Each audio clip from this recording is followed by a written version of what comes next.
Falls in neurological diseases. Falls are a common consequence of neurological diseases, as postural instability and gait disturbances frequently occur in these clinical conditions. While most studies in this field have focused on neurological disorders affecting older adults, where neurological impairments are recognized as a significant risk factor for falls, much of this evidence comes indirectly from investigations into fall-related hospital admissions. In contrast, the comparative risk of falls across different neurological diseases remains less understood. Several studies have identified an elevated fall risk in prevalent neurological conditions such as stroke, Parkinson's disease, multiple sclerosis, and dementia. However, comparative analyses of fall rates among these disorders remain scarce. One prospective study examined falls in patients admitted to a neurology department, aiming to assess fall prevalence, identify the most frequently associated diseases, and explore the relationship between falls and gait disorders.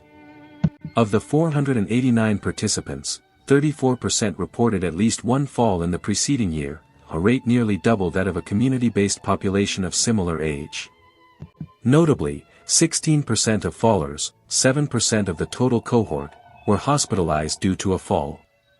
While 36% experienced a single fall, 64% fell repeatedly.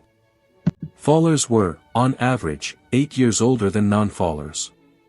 The highest fall frequencies occurred in patients with Parkinson's disease, 62%, syncope, 57%, polyneuropathy, 48%, epilepsy, 41%, spinal disorders, 41%, motor neuron disease, 33%, multiple sclerosis, 31%, psychogenic disorders, 29%, stroke, 22%, and pain syndromes, 21%. Most falls, 53%, took place indoors, 14% in other buildings, and 33% outdoors. Injuries were common. 68% of fallers sustained peripheral trauma, 9% suffered fractures, and 59% had bruises or soft tissue damage.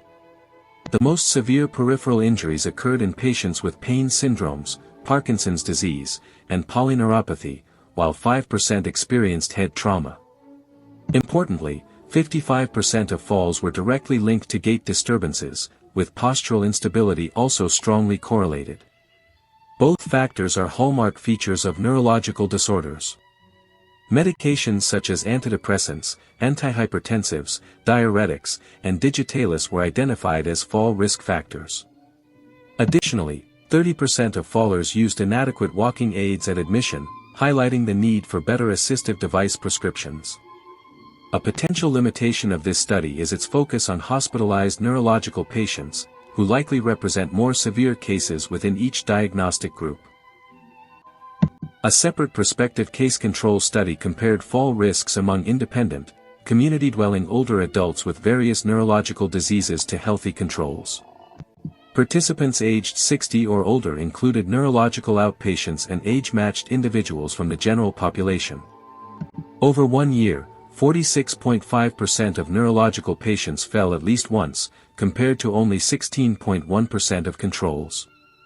The highest fall rates were observed in stroke survivors, 89%, Parkinson's disease patients, 77%, those with dementia, 60%, and epilepsy, 57%. Recurrent falls, greater than or equal to 3 per year, affected 13.2% of neurological patients versus 3.6% of controls, with neuropathies, peripheral nerve lesions, and Parkinson's disease posing the greatest risks. Additional risk factors included multiple neurological comorbidities, lower Barthel index scores, impaired balance, depression, advanced age, and female sex.